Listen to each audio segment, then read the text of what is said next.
बिस्मिल्लाहिर्रहमानिर्रहीम। अस्सलाम वालेकुम नादरीन, आप यूट्यूब चैनल देख रहे हैं। मैं इमरान खान हूँ। नादरीन, सबसे पहले वेनेज़ुएला की सूरत हाल पे हम बात करते हैं और उसके हवाले से कुछ स्टेटमेंट अमेरिका से अब आना शुरू हुए हैं। दोनों तरफ का रद्द-ए-अमल है। अमेरिका की जो हुकूमत है और हुकूमत के हमायती हैं वो इस ऑपरेशन को एक कामयाब ऑपरेशन कह रहे हैं और वो उससे बहुत खुश हैं। उसकी एक बहुत बड़ी वजह है, अमेरिका ने चंद घंटों में वो हासिल कर लिया जो ममालिक कई दहाइयों में हासिल नहीं कर सकते। यानी ममालिक ने, कई ऐसे ममालिक हैं जो 50-50 साल से मेहनत कर रहे हैं, 60-60 साल से मेहनत कर रहे हैं और वो इतना पैसा कभी ख्वाब में सोच भी नहीं सके जितना अमेरिका ने एक छोटे से ऑपरेशन में चंद धमाकों के बाद हासिल कर लिया। ये बहुत बड़े वसाइल हैं। सिर्फ इनमें मैं तेल का जिक्र करूं तो आप हैरान हो जाएंगे। इसके अलावा वहाँ पे सोना भी है, दीगर धातें भी हैं, बहुत कीमती धातें हैं जो मुस्तकबिल में बहुत काम आने वाली हैं। उनका तस्करा अगर हम छोड़ दें अभी और सिर्फ वेनेज़ुएला में मौजूद हम तेल के ज़खायर की बात करें तो आप हैरान हो जाएंगे कि ये इतने बड़े ज़खायर हैं। ये दुनिया के सबसे बड़े तेल के ज़खायर हैं और अमली तौर पे अब ये अमेरिका के हो गए हैं। डोनाल्ड ट्रंप ने बिल्कुल साफ कह दिया है कि हम वेनेज़ुएला की देखभाल करने के लिए, वेनेज़ुएला को चलाने के लिए हम यहाँ से खतीर रकम निकालेंगे। साथ उन्होंने ये कहा कि जो ममालिक वेनेज़ुएला से तेल खरीदते हैं हम उन्हें तेल बेचेंगे। हुगो चावेज़ का जब दौर था, ये 2013 में इसका इंतकाल हो गया था कैंसर से, तो ये अमेरिका के लिए बड़ा टफ आदमी रहा और ये वेनेज़ुएला का सरबराह था। तो इसके दौर में ये 30 लाख बैरल तक तेल निकालते थे, लेकिन फिर इसकी मिकदार कम होती गई। अमेरिका ने बहुत पाबंदियां लगवा दी और ये 4-5 लाख बैरल तक आ गया। अभी भी आजकल ये कुछ 10 लाख बैरल के आसपास तेल निकालते थे। इनका बड़ा जो ख़रीदार है वो चाइना है। तो अमेरिका ने साफ कहा, जब सवाल पूछा कि अगर चाइना वगैरह एतराज़ करेंगे तो उसने कहा जी हम उनको तेल बेचेंगे। जिन ममालिक को तेल चाहिए उनको हम तेल बेचेंगे और हम यहाँ से तेल निकालेंगे। अमेरिका इसको अपना हक समझता है। बहुत सारे अमेरिकन ये बात कर रहे हैं। अमेरिकी हुकूमत अब निगरानी करेगी, निगहबानी करेगी वेनेज़ुएला की। वहाँ का सदर और उनकी अहलिया वो उठाकर अमेरिकन ले गए और वो लेकर गए हैं उन्हें जराइम की पादाश में कि इन्होंने स्मगलिंग की है और स्मगलिंग की है मंशियात की, जिसकी वजह से इन पे केस चलाया जाएगा अमेरिका में। हकीकत क्या है, ये तो वक्त के साथ साथ चीज़ें खुलती हैं। तारीख बड़ी जालिम चीज़ है, लेकिन अमेरिका के अंदर से जो चंद आवाज़ें उठ रही हैं, ख़ास आवाज़ें उठना शुरू हो गई हैं पहले ही दिन, वो मैं आपके सामने मामला रख देता हूँ। लेकिन ये जो तेल है ना, 303 अरब बैरल, ये इसकी जो मालियत है वो कम से कम 17.3 ट्रिलियन डॉलर्स है। 1 ट्रिलियन डॉलर जो होता है ना, वो 1000 अरब डॉलर होता है। पाकिस्तान के टोटल जो ज़खायर है ना, वो 16-17 अरब डॉलर के करीब पहुंचते हैं, बड़ा हम जोर लगाते हैं। तो आप अंदाज़ा करें ना, हमारे ज़खायर जितने हैं उनको 1000 से आप मल्टीप्लाई कर दें, यानी 17 ट्रिलियन अमेरिकी डॉलर्स। ये इतनी बड़ी, यानी आप सिर्फ अमेरिका की और चाइना की दोनों की जीडीपी अलग करें ना, बाकी सारी दुनिया की जीडीपी से ज़्यादा ये रकम है जितने की ये ज़खायर है।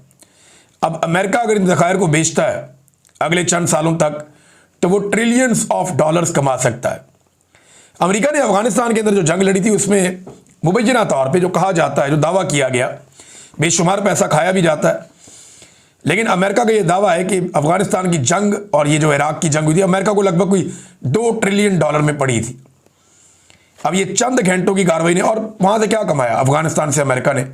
कुछ खास कमाई नहीं की। बहुत सारी मादनियात मिली उन्हें, लेकिन खास बड़ी कमाई ऐसी नहीं हुई जो चंद घंटों के इस ऑपरेशन में हो गई।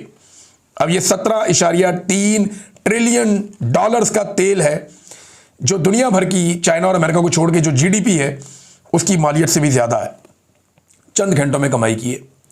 अब ये हो गया जी अमेरिका का। अमेरिका ने कह भी दिया हमारा है, हम यहाँ से इसको निकालेंगे।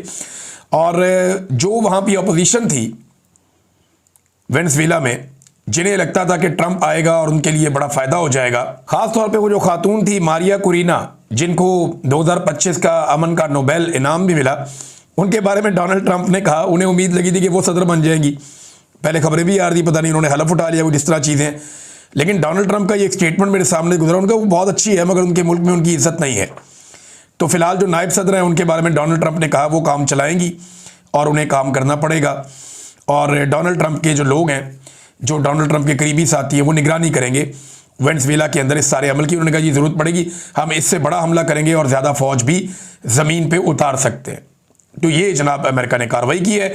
अब इसके ऊपर जो रद्द अमल आ रहा है, सबसे पहले मैं आपको एक ट्वीट माइक पोम्पियो का पढ़ के सुनाता हूँ। बहुत इंपॉर्टेंट आदमी है ये। डोनाल्ड ट्रंप के जब पिछला दौरे हुकूमत था तो उसमें वज़ीर ख़ारजा थे डोनाल्ड ट्रंप के, अभी मार्को रूबियो हैं, पहले माइक पोम्पियो थे। तो माइक पोम्पियो ने कहा कि अब जो ईरानी रजीम है वो ख़तरे में है और वहाँ पे बहुत ज़्यादा एहतजाज हो रहे हैं, और उन्होंने शहरों के नाम भी लिए, बल्कि उन्होंने कहा कि दर्जनों शहरों के अंदर एहतजाज हो रहे हैं। उन्होंने मशहद का नाम लिया, तेहरान का नाम लिया, ज़हदान का नाम लिया, लेकिन साथ ही उन्होंने एक जुमला लिखा माइक पोम्पियो ने, जिसमें उन्होंने लिखा नेक्स्ट स्टॉप बलूचिस्तान। ये उन्होंने क्यों लिखा? बलूचिस्तान भी मादनियात से भरा हुआ है, यानी अगर वेनेजुएला में बहुत ज़्यादा तेल है तो फिर याद रखिएगा कि ईरान में भी बहुत ज़्यादा तेल के ज़खायर है और उन पे भी तेल बेचने पर पाबंदी है, जबकि बलूचिस्तान में बेशुमार मादनी वसाइल हैं और ये सारी दुनिया जानती है क्योंकि टथियान बेल्ट जो है वो यहाँ से गुजरती है और इस बेल्ट के ऊपर बेशुमार मादनी ज़खायर मौजूद हैं। सोना है, कॉपर है, लिथियम है, बेशुमार मादनियात हैं, रेयर अर्थ मिनरल्स हैं। तो उन्होंने कहा जी कि नेक्स्ट स्टॉप बलूचिस्तान। पाकिस्तान की गवर्नमेंट को इसके ऊपर सवाल ज़रूर पूछना चाहिए। ये ट्रंप के एक पुराने साथी हैं और उन्होंने डोनाल्ड ट्रंप को, मार्को रूबियो को और CIA डायरेक्टर के अकाउंट को मेंशन करते हुए ये लिखा कि हैप्पी न्यू ईयर ईरान के हवाले से और फिर बलूचिस्तान के हवाले से इन्होंने लिखा। तो पाकिस्तान को इसके ऊपर रिस्पॉन्ड करना चाहिए। अब आ जाए वो लोग जिन्होंने तनकीद की और जिन्हें लगा कि ये गलत हो गया, लेकिन पहले एक रॉयटर्स की खबर है कि ये अमेरिका कामयाब कैसे हुआ, किस तरीके से अमेरिका ने इतना कामयाब ऑपरेशन किया। रॉयटर्स ये बताता है और आहिस्ता आहिस्ता दुनिया का मीडिया इन चीज़ों को खोलेगा कि बाद ज़राए ने उनको ये बताया। अब ये ज़राए वो बता रहे हैं कि उधर अमेरिका में भी हैं और वेनेजुएला में भी हैं। वो ये कहते हैं कि हमारा नाम आप ना बताएं तो हम आपको ये बता देते हैं कि ये इनसाइड जॉब थी। ये मीर जाफ़र और मीर सादक मौजूद थे वहाँ पे वेनेजुएला में, जिन्होंने अपने सदर को और उसकी बीवी को पकड़वा दिया। वो कहते हैं जी इस खबर के मुताबिक उन्हें अंदर से इंफॉर्मेशन मिल रही थी अमेरिकन को, और ना सिर्फ उन्हें इंफॉर्मेशन मिल रही थी बल्कि जो मुल्क की मिलिट्री है उसके अंदर अमेरिकन को पूरी सपोर्ट मौजूद थी।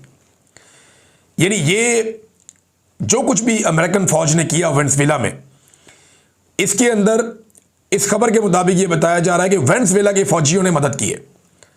अब ये क्या सारी फौज ने मदद की है या खास फौजियों ने मदद की है? मदद के लिए तो चंद लोग ही बहुत ज़रूरी होते हैं ना, अगर आप कर लें तो बाकी आप कंट्रोल कर लेते हैं।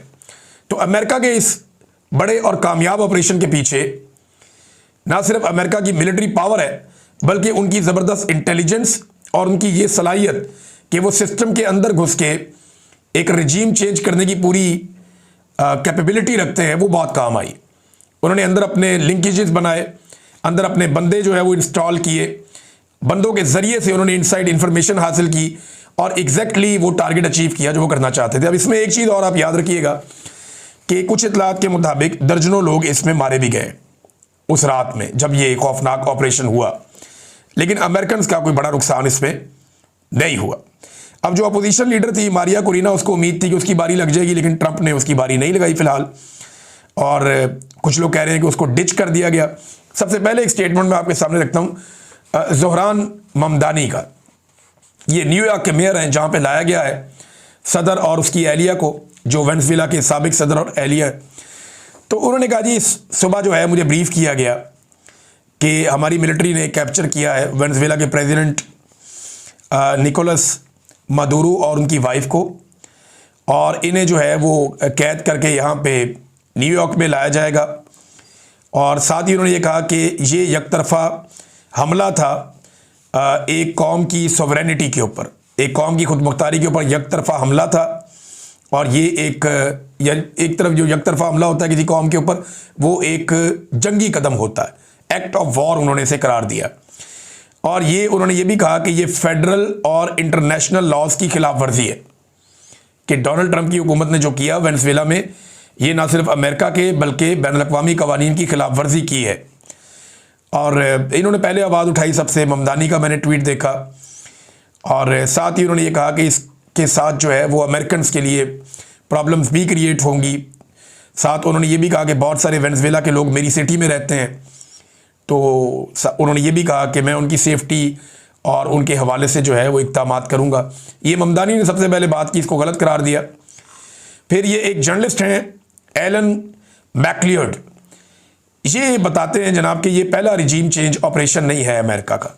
अमेरिका ने सिर्फ ये जो लैटिन अमेरिका के ममालिक हैं, जो अमेरिका के साथ जो ममालिक हैं, यहाँ पे कितने रिजीम चेंज ऑपरेशन किए उसकी उन्होंने तफसीलात लिखी हैं। नंबर 1, 1952 में क्यूबा के अंदर रिजीम चेंज ऑपरेशन किया गया।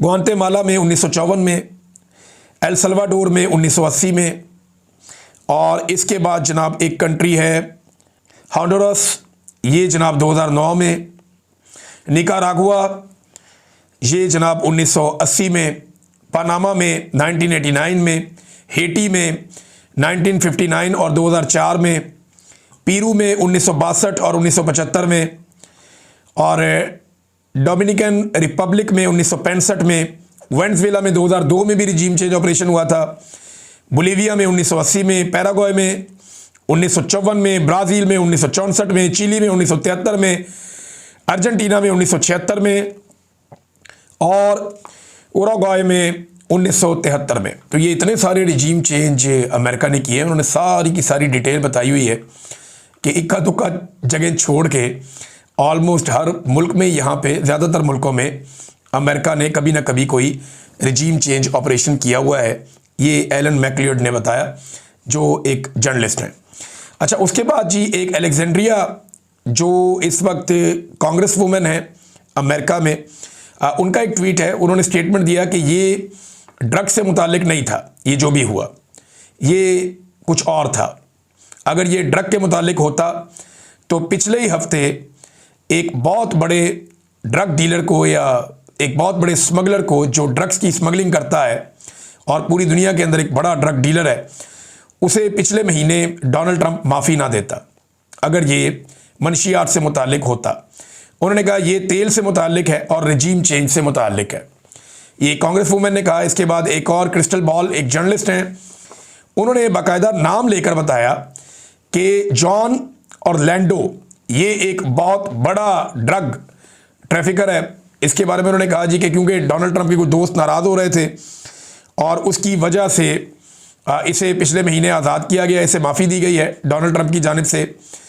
और अगर आप ये यकीन रखते हैं कि वेनेजुएला के अंदर जो भी किडनैपिंग हुई है और हमला हुआ है ये ड्रग से मुताल्लिक है, तो मैं आपको ये बता दूं कि ऐसा नहीं है। और मैं आपकी मदद कर देती हूँ ये जानने में कि डोनाल्ड ट्रंप ने पिछले ही महीने एक बहुत बड़े, पूरी दुनिया के अंदर जो जाना जाता है ड्रग डीलर के तौर पे या स्मगलर के तौर पे, जॉन ऑरलैंडो, उसको माफ़ी दी है सिर्फ अपने कुछ दोस्तों की नाराज़गी से बचने के लिए। इस किस्म का इन्होंने एक मफादात का खेल इसको करार दिया। तो ये खातून भी इसके ऊपर बोली हैं।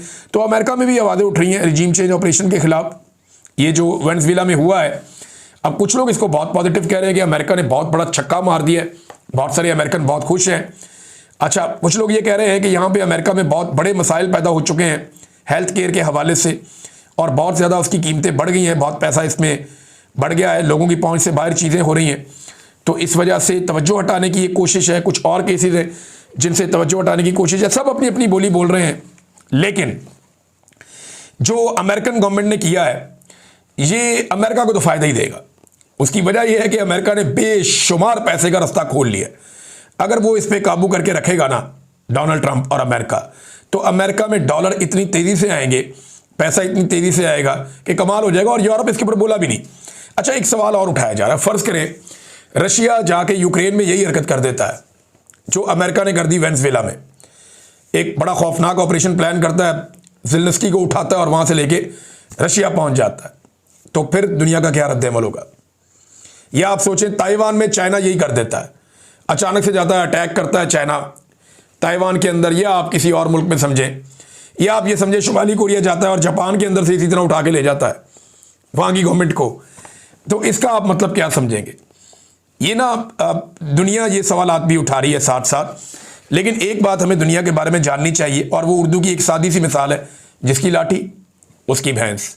अब आ जाए पाकिस्तान में। पाकिस्तान में भी यही कानून चल रहा है कि जिसकी लाठी उसकी भैंस, और कम से कम उस दिन तक तो यही कानून चल रहा है जिस दिन तक पाकिस्तानी ये लाठी अपने हाथ में नहीं ले लेते।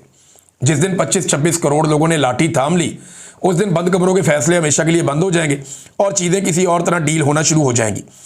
स्ट्रीट मूवमेंट के लिए काफ़ी भागदौड़ शुरू हो गई है नाज़रीन, बहुत तेज़ी से इसके ऊपर काम हो रहा है। अब बहुत सारे मनाज़िर भी दिखाई दे रहे हैं और बहुत सारा टेक्निकल काम अभी होना बाकी है, अभी टाइम भी है इनके पास। लेकिन सिंध हुकूमत ने थोड़ा समझदारी और मैच्योरिटी का मुजाहरा किया और वो ये कह रहे हैं कि हम वेलकम भी करेंगे, मुराद अली शाह दावत भी देंगे और वो चाहेंगे कि सुहेल अफरीदी उनसे आकर मिले भी। तो ये बड़ी अच्छी बात है, ये मुलाकात होनी चाहिए। जो जमहूरी कुव्वतें हैं उन्हें मिलकर बैठना चाहिए। चाहे कुछ लोग इस वक्त एस्टेब्लिशमेंट के टुकड़ों के ऊपर हैं, लेकिन देखें हैं ये सारे लोग सियासतदान हैं। अल्टीमेटली मुल्क इनको चलाना चाहिए, ना कि एस्टेब्लिशमेंट को। अगर ये मिलकर बैठते हैं तो एक जंग के बाद भी लोगों को टेबल पे ही बैठना पड़ता है, तो अच्छी बात है, टेबल के ऊपर बैठें, टेबल टॉक करें। सियासतदान यही करते हैं। कायदे-ए-आज़म ने को मुक्के मार मार के आज़ाद नहीं करवाया था बंदूकें चला के पाकिस्तान को, टेबल के ऊपर बैठ के वो गुफ्तगू के अंदर जो है वो नॉकआउट करते थे, फिर एक बहुत बड़ी तहरीक चली थी। तो सियासी तहरीकों के ज़रिए से मुल्क आज़ाद होते हैं या अवाम अपने हकूक़ हासिल करते हैं, लड़ाई से नहीं होता, और टेबल के ऊपर ही बैठ के फिर एंड में मसला हल होता है। तो सिंध हुकूमत अगर खुद को इतना जमहूरी साबित कर रही है तो पीटीआई के पास एक मौका है कि वो कराची में एक जलसा अनाउंस कर दे हफ्ते या एतवार के लिए। यानी हफ्ते या एतवार के लिए अगर पीटीआई एक जलसा ही अनाउंस कर दे कराची में, एक दरख्वास्त दे दे सिंध हुकूमत को, जनाब हमें एक जलसा भी आप करने दें, फिर अगर आप इतने जमहूरी बन रहे हैं तो अच्छी बात है। पाकिस्तान तहरीक इंसाफ को कई साल के बाद कम से कम मौका मिलेगा खैबर पख्तूनख्वा से बाहर कोई जलसा करने का खुलेआम, और यहाँ पे पूरी पाकिस्तान को, पूरी दुनिया को मैसेज भी चला जाएगा कि इमरान खान की मकबूलियत कितनी है, और हुकूमत और एस्टेब्लिशमेंट को भी पता चल जाएगा कि इमरान खान साहब या उनके लोग कितने पानी में, इनको पता चल जाएगा। तो कराची में ज़रा फ्री हैंड देकर देखे सिंध हुकूमत, बेशक इनको 3 दिन का टाइम दे दे कि जी 3 दिन में आप जितने लोगों को बुला सकते हैं आप बुला लें, और आप कराची के अंदर फलां जगह आपको दी, आप जलसा कर लें। तो एक दफ़ा करके देखें, हो सकता है सिंध हुकूमत आपको इजाज़त दे दे। लेकिन अगर इजाज़त नहीं देगी तो फिर मामला वही होगा कि एस्टेब्लिशमेंट ने इतनी इजाज़त दी है कि आप बाकी एक्टिविटीज़ कर लें, लेकिन जलसा एस्टेब्लिशमेंट मानती नहीं है। मुझे नहीं लगता कि एस्टेब्लिशमेंट इस वक्त जलसे के लिए मानेगी। बहरहाल मुज़ाकरात के लिए कोई ना कोई दरवाजे खोलने की कुछ लोग कोशिश कर रहे हैं। राना सनाउल्लाह साहब ने एक स्टेटमेंट दिया, उन्होंने कहा जी कि अगर शहबाज शरीफ ने मुज़ाकरात की बात की है ना, तो अपनी पार्टी नवाज शरीफ सबसे मुशावरत की है, और एस्टेब्लिशमेंट से भी उन्होंने कहा इजाज़त या मुशावरत के बाद ही मुज़ाकरात की बात हुई है। कल राणा साहब एक स्टेटमेंट में ये कह रहे थे एक दिन पहले कि जनाब एस्टेब्लिशमेंट के पास तो आईनी इख्तियार ही नहीं है उनके पास मुज़ाकरात के अंदर बैठने का या बातचीत करने का। तो आज वज़ीर आज़म उनसे इजाज़त लेता है, ये कौन सा आईनी है इख्तियार? ये किस आइन के तहत जाके उनसे इजाज़त लेते हैं या उनसे मुशावरत करते हैं सियासी मुज़ाकरात के लिए? तो देखें, ये हकीकत हमें मान लेनी चाहिए कि इस वक्त पाकिस्तान की एस्टेब्लिशमेंट ही निज़ाम को चला रही है, सब कुछ उन्हीं के कंट्रोल में है। लिहाजा उन्हीं के साथ सारे स्टेक होल्डर को बैठ के बात करनी पड़ेगी कि बस कर दो, आप अपनी डोमेन में वापस जाएं, पाकिस्तान को चलने दें, पाकिस्तान को आगे बढ़ने दें, पाकिस्तान को अपना काम करने दें। नाज़रीन, साकिब बशीर साहब ने भी अब खबर दी है, इंजीनियर मोहम्मद अली मिर्ज़ा साहब के दावों को उन्होंने भी मुस्तरद कर दिया है। इससे पहले सुहेल रशीद साहब ने और 1-2 और जर्नलिस्ट हैं, उन्होंने भी ये कहा था कि जो मोहम्मद अली मिर्ज़ा साहब हैं, या तो किसी ने उनको बेवकूफ़ बनाया, या वो जो बातचीत कर रहे हैं वो दावे अब मुस्तरद करते हैं, ये मुमकिन नहीं है। इमरान खान साहब बिल्कुल किसी और जगह पे ये लोग क्लेम कर रहे हैं। अच्छा, मेरी एक सोर्स से बात हुई तो उसने मुझे ज़्यादा कुछ नहीं बताया, लेकिन उसने मुझे कहा कि जी मैंने सुन लिया है जो कहा इंजीनियर मोहम्मद अली मिर्ज़ा साहब ने। मैंने कहा जी मुझे ये बता दें कि जो बातें उन्होंने की हैं वो ठीक है? उन्होंने कहा जी नहीं, वो बातें दुरुस्त नहीं है। मैंने कहा वो ये क्यों कर रहे हैं, आपको समझ आई कुछ? उन्होंने कहा जी मैं इस बारे में कुछ नहीं कह सकता, लेकिन जो बातें वो कर रहे हैं वो दुरुस्त नहीं है, ये मालूमात टेक्निकली दुरुस्त नहीं है। अब ये लोग कंफर्म कर रहे हैं, साकिब बशीर साहब, सुहेल रशीद साहब, कुछ और इस्लामाबाद से जर्नलिस्ट जो अडियाला जेल जाते हैं वो लोग, कि जनाब ये मुमकिन नहीं है, ये कोई धोखा हुआ है इंजीनियर मोहम्मद अली मिर्ज़ा साहब के साथ।